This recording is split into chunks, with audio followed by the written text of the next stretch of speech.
events surrounding SADAMAN MAKEBE zitekinze trist nti abatandika nga bamuwagira ssaawa zino ate bekyusiza kati ssaawa zino ate be bali okugezaako okumukuba nga bamuzza ku side ya government. Now these are things that were anticipated, and these are some of the things we talked about. Nga tugamba nti SADAMAN, you've been advocating for change in our country, but the message aje wasose okutambuza yalese some bit of controversy, and many of you didn't believe because omanyi omuntu nga wagira NUP yo batolina kyosobola kumunyonyola ne bogezaako okwogera naye ng'omugezaako kumulaga another angle batagenda kufuna bulungi, because these are the things we highlighted kati ng'ekya poster ne tu highlightinga ekyokubeera nti no banaasobola okumuwa kaadi, and many of you went in flames and mugezaako okuyomba, but the same mistakes that are happening now are the same things bebali okugezaako okumunenyeza. For example, now there is a drill that is going on abagamba SADAMAN wa government oze wesimbyewo ng'olina enviiri oyagalagezaako kusinga kifaananyi kikyamu nti nno NUP yabayaye wakomyewo wayisewo otya ku kisaawe kiraga nti nno olinamu omukono ogwa gavumenti either Anita Mongo oba MP Nsereko. This is what is on internet right about now. But then kino nze nganze kiba kiyimpa kyakuyiga era naba NUP just ekibuzo kyetubeera twebuuza wano nti bwe muna questioninga buli kimu nga kyemutategedde mukizza ku side ya government. That is why you lose so many soldiers in the battle, because now SADAMAN, how he has been advocating for change, all of a sudden right now he's working for the government and he's still doing the same thing Javadakola Ngali wane Dubai. Now it becomes a double standard. But also SADAMAN now njagala otunuleyo some of the things these people bebali okwebuuza bisobola okuba ebituufu, kubanga omuntu ajja kwebuuza ekibuuzo SADAMAN otuuka otya okuresigninga oddeyo Uganda ng'ogamba ogenze kwesimbawo n'oleka omulimu gwo wane Dubai nga your intention is to go to vie for the MP seat, naye ng'ate in one of your statements ogamba nti nze bwe batampa kaadi sigenda kwesimbawo ngenda kuwagira azze emabega. Kino kitegeeza tonnatuuka ku level ya kuvayinga for member of parliament seat, kubanga gugamba batakuwa kaadi togenda kusobola kwesimbawo in your own words. Now omuntu alowooza ennyo agenda kwebuuza wandireseewo wandiresigninze n'otuuka okuva ku mulimu nga tonnafuna kaadi, because once you don't get a card and you resign omulimu genda kuba teguliiwo at the same time nga n'ekyokwesimbawo nakyo kivudde on the table. So did you decide to go back and stay in Uganda forever until elections end?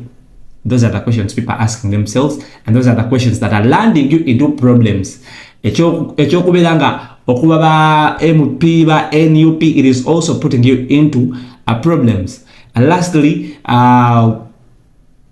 case in Abu Dhabi wavuddeyo among the news that are trending also no kuba Ziptex, one of the coordinators abali ku kakiiko ka NUP chapter eya UAE omuvunaana gwa kubeera nga ali ku committee egenda okukyaza Katikkiro mu Dubai.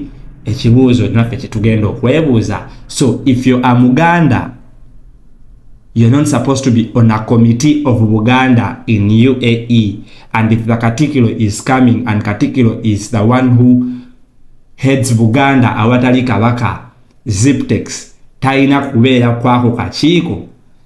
Ziptex by virtue of supporting NUP, does it disqualify him to be a rightful Muganda who is supposed to do duties diligently ku kakiiko ka Buganda? These are some of the questions that we are asking ourselves. You the supporters of NUP mutetera okubeera nga twebuuza. Good morning Dubai.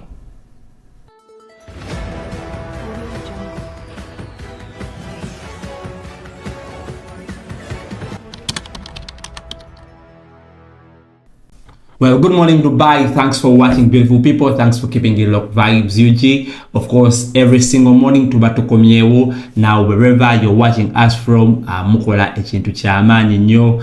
Njagala okwebazaako abantu abatuninga every single morning nga mwetemuvaako.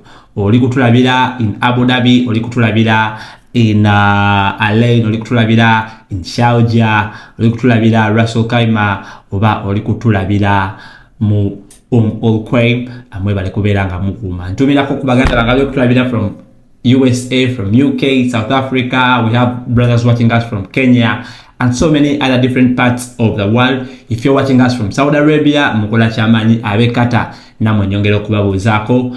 Today is a beautiful Wednesday. Tubeera tukomyewo okugezaako okudissecting what's happening within our environment. This is a busy week since we are approaching elections come next year.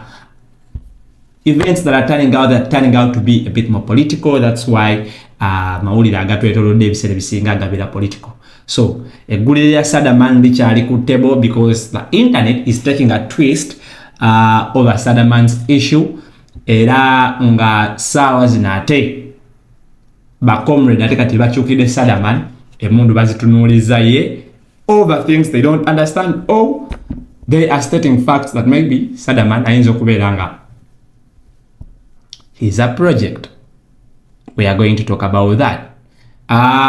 Waliwo eggulire erya Umakeis yavuddeyo n'atabukira boodi ya Buganda eya UAE nga atabukira omukulu Ziptex, who is among the coordinators of NUP chapter here in Dubai, nga amuvunaana okubeera nga atudde ku komiti ya Buganda egenda okwaniriza Mayiga mu Dubai. But Ziptex, if Ziptex has been part of this committee for so long and no voice has been raised, then I find that hypocritical and I find that being a double standard. We'll talk about that as well among the news that are headlining Wano mu Dubai. Well, the flights that were cancelled to Dubai airport are still open, but still they tell you check with your airlines before going to the airport and get to know the status of your flight. But the airspace for UAE is open and UAE is secure. There is a ceasefire in Iran and Israel, normal fighting right now, so the region is a bit peaceful for now, at least as far as we know. But UAE has no any issue.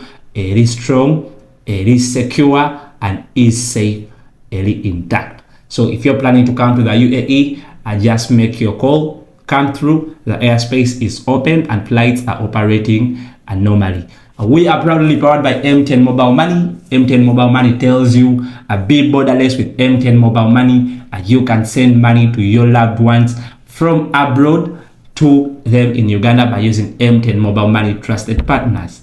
Now, M10 Mobile Money has made it easier in that they have given you all options and they have made all options easier for you by coordinating with different trusted partners like Western Union, Alphadan Exchange, the Hub Shield here in UAE to send money to your loved ones with a very incredible good rate. For as low as 15 dirham, you can send as much as 5 million to your loved ones in Uganda. Nobeera nga obeera abantu bo bali happy. So if you're using M10 Mobile Money, you can never go wrong when it comes to international money remittance because the transactions, they are instant and fast and secure. So M10 Mobile Money urges you every time you think about sending money in these neighboring countries like Qatar, Saudi Arabia, Oman, Kuwait, Bahrain, opt for M10 Mobile Money if you want your money to be faster, safe, and secure.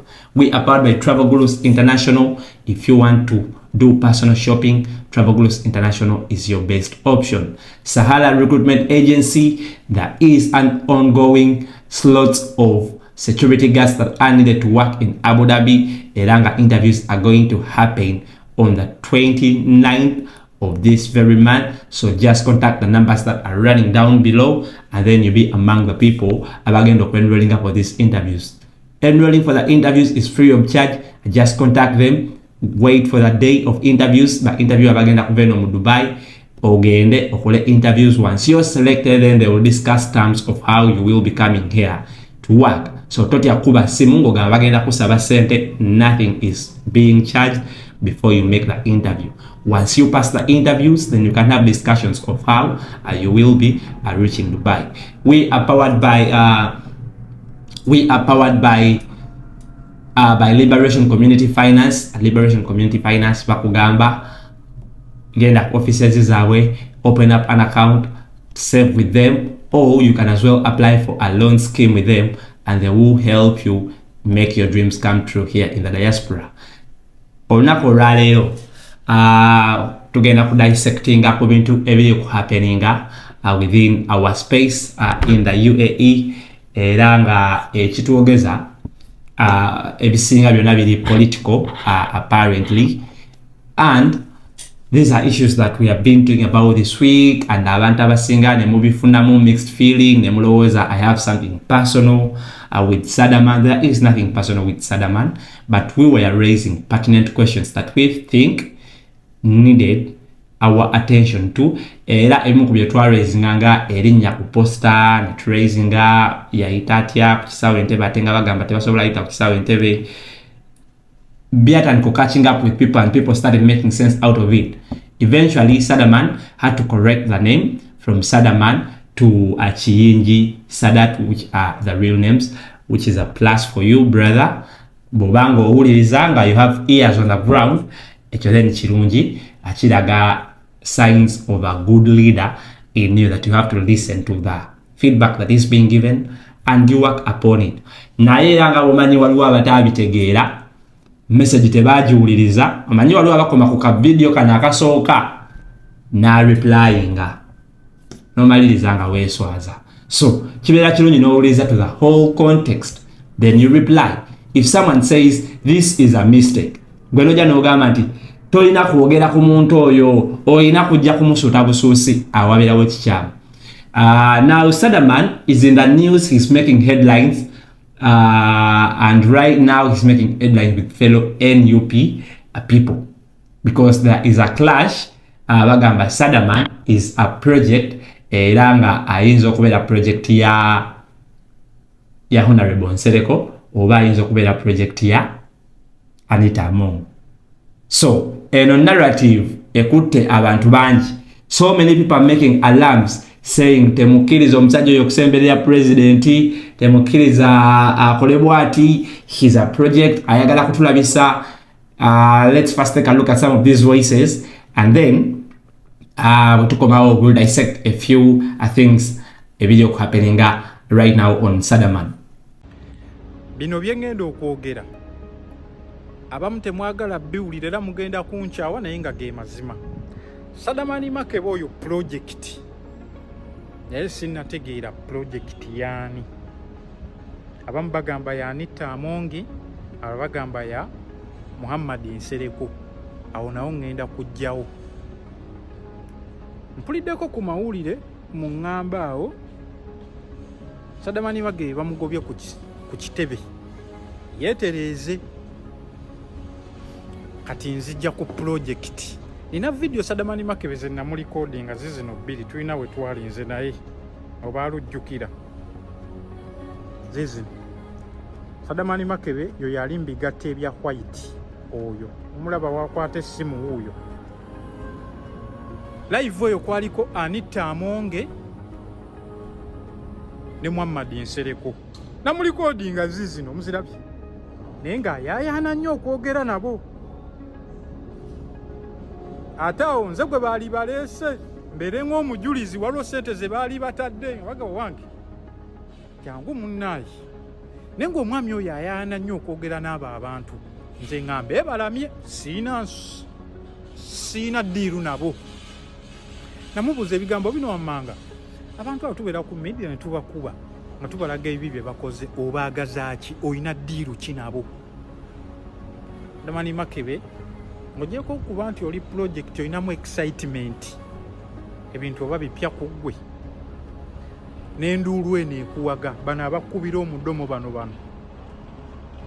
kati awo ekyo kyekireeta kiri kye bagamba Sadamani Makebe project ya Anita Amongi ne Muhammad Nsereko awo nvuddewo.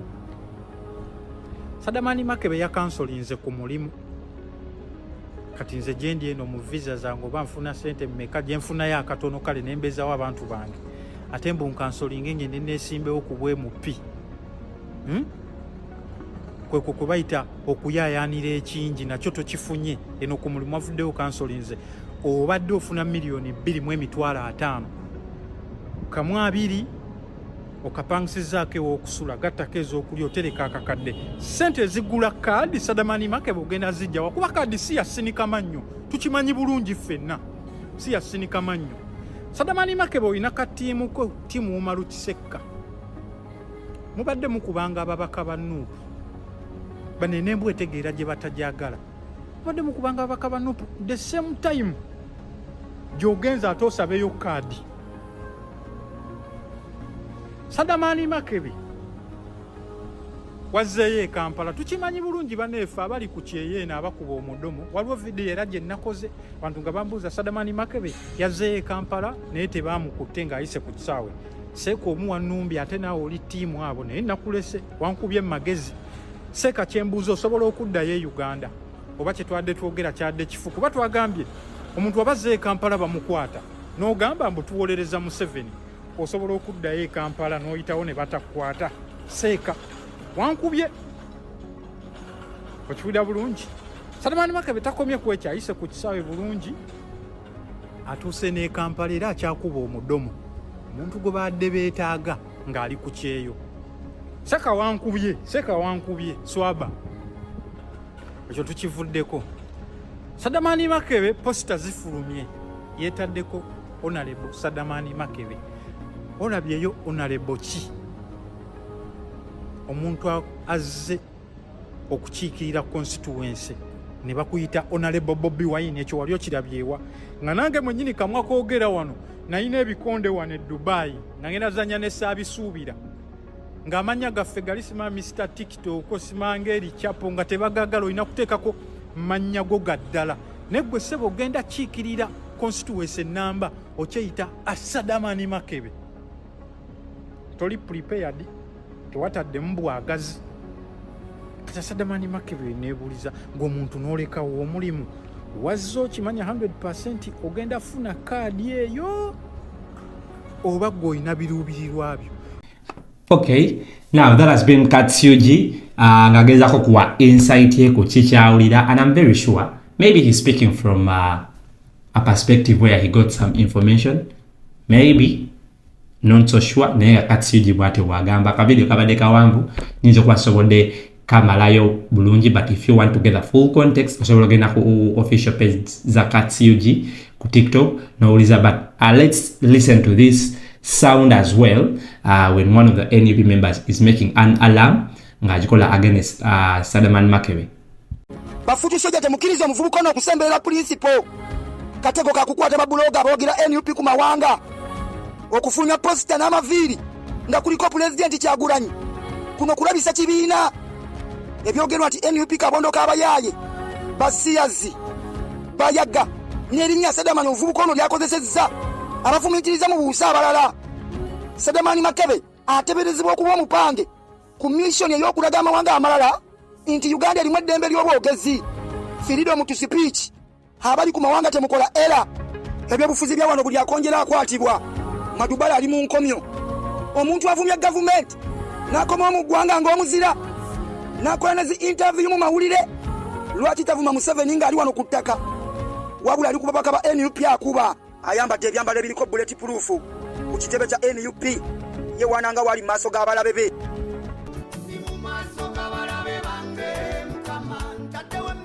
Okay, now when you listen to all these things that are happening right now, this is where a real frustration comes from on the side of Sadamani Makebe. For example, your fellow comrades babadde bali nawe batandika okugamba he should be nowhere close to the president. He is a project now. Bitandika bwe biti. Now this is how you lose credibility in the eyes of the people, because no one can trust you once the internet goes rogue on you. Kuchite bagenda kuba tebagenda kola ki kuddamu kwesiga.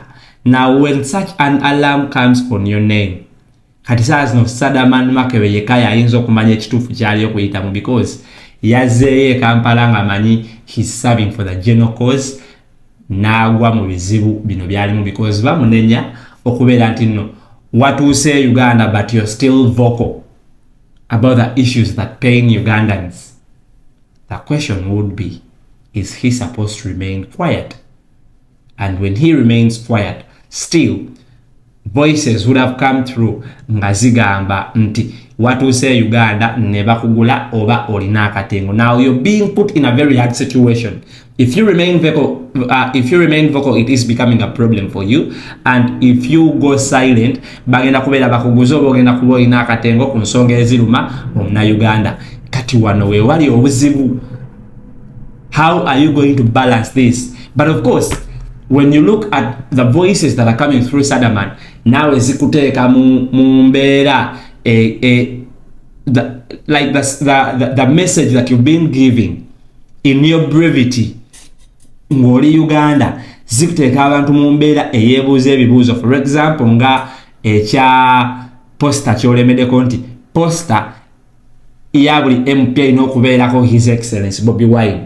Kati bakukolera ka video ne bateekako abatannakola biposta nga ziriko Bobi Wine nga be bali ku top leadership ya NUP. Kuliko Nubianli, kuliko Joyo Senyonyi, kuliko Lubongoya, kuliko ba Mafia Swalukaga bonna, kuliko abantu bangi abatannakola posters ezo. The question would be, beebuuza goyinza okwagala nnyo NUP okusinga Lubongoya okubeera nga eyo ideology tannagitegeera, because sometimes tweteeka mu hamzi we nga tetumanyi kyoyogera kirungi kiyamba okutambuza message okugyongerayo mu bantu nti Bobby agenda kuba alabikidde ku buli posta buli wamu. But if the party has not grasped that ideology well, nga kikulagibwa ddala kuva ku top leadership tabasinga tebannakikola, then just know that is not the top position of the party. Ng'oli nnyamu okitegeera kyobola ba politics wakubala ekintu kyetuli okugamba nti no tukooye bannambooze muveeyoko bannange politics akyukamu. Politics olumu ebintu tebikola nga we mubikola oluguudo tebalusaba nga we mulusaba ku social media. There are so many things that go on emabega omuntu okufuna oluguudo ne tebibeera nga bibeera ku social media nti twagala oluguudo wano wabinnyo waliwo enfuufu nebikola bityo. G'obadde okimanyi nti ne bw'obeera mugagga nnyo ng'olina ssente nnyingi okola oluguudo oluva ku main olugenda ku nnyumba yo, it takes a lot of time and process okusaba okukkiriza olukole wadde ng'ettaka liryo basobola takukkiriza kuyiwa mu malamu akutuusa ku geeti yo. Now that is how complex things are. So olumu wetubeera ku social media twogera nnyo ne twerabira nti mu reality wabeerawo emitendera egikola ki egigobererwa. Now this is the challenge Sadaman Makebe gyali okufeesinga nti ku ground waliwo emitendera egiri okugobererwa. Kati byobadde okulya ku social media, if you're vying for a member of parliament seat, many things have to change. Kyolali Ogayi eyesimbye ku Honorable Betty Nambooze yagezezako okumunnyonnyola n'amugamba nti don't be so over ambitious to the extent that you think you're beyond the party position, that your opinion esukka erina okukola okuswinga ku party position. Yagezezako okukimunnyonnyola bw'atyo, and that is the fact. Ne bw'obeera olina ky'obirivingiramu, but once you say I am under this party, olina kugoberera party eyo kyekola ki kyekola. I saw a post of ku National Unity Platform page, official page ya National Unity Platform, nga bataddeyo incumbent owa Busiro North. Now this is a message that they are sending to you, that the position is in the hands of is in interests of the incumbent. Bino ebintu binalimba yogerako, bino ebintu binalinjogerako nga munvuma. Official page ya NUP yataddeyo incumbent naye ne Sadaman yazaayo empapula. Singa Sadaman bali amuconsideringa nnyo singa naye bamutaddeyo because byayogera ali vocal nnyo ku social media si ku ground. So ku ground batunuulira ebintu byala nnyo. Incumbent bamutadde ku platform. That should send a signal to you. Omanye. Now the voices that are coming in ngatezi bamba comrade bano, these voices are going to frustrate you. So bwekibanga na kitufu wasulawo omulimu odeye Kampala wesimbewo naye nga tomanyi oba onofuna kadi ate nga mu bigambo byogamba bwotafuna kadi kitufu togenda kwesimbawo kati abantu bagenda kupima because kadi yo bayinza obutagikuwa naye bonomaliriza nga weesimbyewo bagenda kuzza kadi eno bagambe mulabalaba twabagamba project kati ani amusamusende because logically the money that Sadaman has been getting tezisobola kumukiriza kwesimbawo ku kifo kya member of parliament. Bwagamba tetagenda kwesa sente zabadde akozesa zabadde afuna wano mu UAE okwesimbawo, then what are you going to use? You cannot run for member of parliament on a zero budget. It cannot happen, my brother. It cannot. That means tobadde prepared. Kyekikozayo mu kiri nti walaka waliwo abali okupushinga mu kintu nga it is not your idea. Okisegeera kati omuntu gwe atasobola kubitegeera nga tosobola kutunula mu maaso nomanya nti bwe ngatta kino ne kino tebigatta tosobola kubitegeera ogenda kuvuma buvumi mu comment section naye omuntu yenna nga ayina obwongo obuli same tosobola kusuulawo mulimu n'ogenda fuli naye nga tokimanyi batampa kadi sigenda kwesimbawo kati we banaakumma kadi ogenda komawo noonya omulimu e Dubai oba ekyeyo wakitadde. Akategedde gamba nti good morning Dubai. Kwate ebibuuzo bakomrade bano bye bali okwebuuza. Okitegeera. Sadaman gatumulese. Umakelis over this week yavuddeyo n'atabukira Ziptex, one of the coordinators abali ku kakiiko ka NUP chapter. Now when you say one of Ziptex is in charge of events in the NUP chapter, I think. Now, Umakelis is someone Gabolaba Sadaman is advocating for change in his country. Era ali so passionate ku bintu ebitambula obukyamu mu ggwanga Uganda. Era ensonga yonna ng'erimu okuzannyisa ebintu ebyenkyukakyuka avaayo n'agattako eddoboozi lye mu bukambwe obw'ekitalo, mu busungu obw'ekitalo, era mu mbeera eyo yaviriddeyo n'ayambalira omukulembeze we mu NUP chapter olw'okubeera nti nno ali among the committee ezigenda okubeera nga zyaniriza Mayiga, who is the king. Nga kabaka taliiwo, Mayiga yabeera kabaka. Mu abantu b'omu UAE mwana temutujjaako mwe badogo soko ulijizewa. Okyapasa kwa Katikkiro okujja wano ajja kufunamu ebintu bingi kubanga esookera ddala ebintu ebisi kyagenda okutugamba kyatasobola kubabuulirira Uganda. Mwagala kutupima mulowooza tetutegeera. Ekisinga okwewunyisa muno mulimu abeeyita bannankyukakyuka nga be bali mu kiti ky'okwaniriza wano Mayiga. Mwe mulowooza tetubiraba. Boyi tubalaba lwakuba nti tubeerayo no mu undercover ne tusooka tusirika ne tubalinda tulabe action kiki mugenda okuzaako ne mulowooza tetutegeera mmwe. Boyi tutegeera n'okusingawo we mulowooza. Mmwe temutumanyira. Mweyita muli mu UAE chapter ate mwabagenda okulira okukyaza wano Mayiga. Mwabagenda okusinga okwaniriza wano Mayiga nga mwina n'ebifo eby'amaanyi mu chapter ya UAE. Mutufuula baddogo mmwe mwana naye mulowooza tetutegeera. Mwana tutegeera ate tutegeerera wala ate tulabira wala. Mayiga mirundi emeka gye yali awagidde enkyukakyuka okujjako okutuvuluga n'atuvuluga. Nabagamba mwana temutucyankalanya temutujjaako. Akasajja ako kakoze omulimu gw'amaanyi nnyo okusaanyaawo Obuganda. Kakoze omulimu gw'amaanyi nnyo okulemesa enkyukakyuka.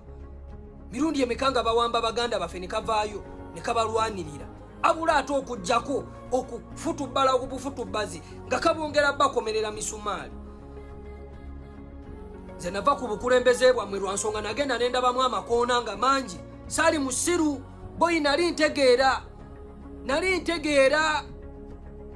Mulimu abantu abatali straight forward. Blood temutujjaako tubalaba. oyaniriza otya Mayiga nga wiyita munnankyukakyuka gwe blood mutudde ku pano mulina abasajja abagenda okulira okukyaza Mayiga namwe mutudde ku bupano naye nga ate munnaye ye mulabe wammwe gwe mwagala okukyaza mwagala kutupima blood mwagala kutupima tetwagala kutumanyira tetwagala kutupima fa abagenda bapima tugenda kwetwala mujja tuwulira. Now in Dubai there is a board, a Buganda board, Ziptex happens to be one of the members of that board. Now the question would be, Ziptex watukira okubeera on board of that committee of Buganda, Musajja Muganda. Does he qualify to be on the board if he has the potential and the reach to reach out to people okubeera nga batambuza ensonga za Buganda 100%? Ziptex wabanga yabeera ku board eyo and the council for NUP chapter feels it is okay, then there is no problem. Council ya NUP chapter bwebanga taking a position ya case nga nayo yendowooza yayo, council tugenda kujibuuza, at what moment did you get to know that one day one time the king's representative, he who is Owechitiibwa Mayiga, will come to Dubai and Ziptex will be cornered in a situation whereby he has to be close to Mayiga ate nga awagira nkyukakyuka? That should be another question. So sometimes let's stop being reactionary over things and we think beyond this day-to-day politics. Ziptex Musajja Muganda ali ku body ya Buganda, by virtue of all means are responsible okubeera among the team that is going to organize for the king of Buganda to come here and welcome him. There is no any mistake done. Apart from nga case otugamba nti gwe engeri gy'otakwatagana na Mayiga engeri gy'olowooza nti Mayiga yatulemesezza okukyusa obukulembeze bw'eggwanga Uganda n'ekyo Buganda wakyejjako okuleka nga ye opposition gy'oli okuteekinga. Nze reaction yo, of course, I find your reaction valid in a sense that okoye ebintu ebinyigiriza, but Mayiga is not the problem of Buganda. I mean, it's not the problem of a bad governance mu ggwanga lyaffe. The problem of bad governance is Museveni, and Mayiga is supposed to work with Museveni because Museveni is the president. Ekyo tosobola kukitegeera ssaawa zino kubanga toyagala kukikkiriza, but it is the fact. Any institution, whether you want it or not, you're supposed to work with the government eriko, which is eya Museveni. Case, I can pose a question for you nenkubuuza nti bwe wali ojja wano UAE wakozesa kisaawe ekyokufuluma okujja UAE kyali kya government. So if you want to detach yourself from everything that has a governmental influence, how did you get the passport? The passport is issued by ekitongole ekya government. Ekisaawe kuwaita kiri governed by the government. So by all means, toyina ngeri gy'oyinza kwewala government. Kyetulina okufocusingako is the main focal point of how are we changing as a government eriko, ne tuleka bino ebintu ebirala ebyetooloddewo okubeera nga tubyekwasa, okubeera nti ebitulemeseza okutuuka kuki ku bukulembeze. Nga bulaba nti kati there is talks ezigamba nti ba MP abakadde be bafuuse problem, naye ate be balina amagezi era be balina experience sobola okuhandlinga how parliament should be run. We advocating okutekayo ba MP abato. Kati MP wa Busiro North akoze eki tetumumanyi, tumutegereza SADAMAN MAKEBE azze naye tetumuwulirangako ng'ateesa tetumanyi kyakola, but he has been earning taxpayers money. So tukyuseemu mu ndowooza bwe tuba twagala ebintu bitambule bulungi. Ziptex talina buzibu na bonna bwe yakoze okubeera ku board ya Buganda because he's part of the board. If Mayiga is coming through, kigenda kukyusa mindset ya Ziptex okulowooza nti nno kati ebintu biteredde. I don't think so. So nze ndowooza our reaction ya case yabadde overboard.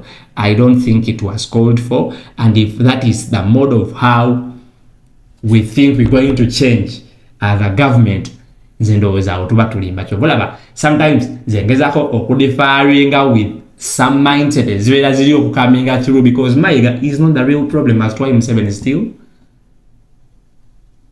atufuga. So ebyo ebimu ku byabaddewo mu week eno Mayiga agenda kuba aja owekitibwa Mayiga agenda kuba aja mu Dubai simanyi lunaku ki naye nalabye interview eyo era nendaba reaction ya Makebe. So I don't know if Ziptex you're going to back down simply because you're getting pressure. And I think Ziptex is not doing anything wrong. If the National Unity Platform Council UAE also takes the same position feeling as Ziptex alinga balide mo look, then I don't know what you guys are doing. Mulikole chinte chichamu, absolutely something wrong. Because mbanga muli baganda, by all means you're subjected to Mayiga. Mwagala te mwagala. Okuleka mudina unsingo Buganda, then you will understand kitufu bano bako wera dala. So sigenda kusuka olwalero. Good morning Dubai was the show.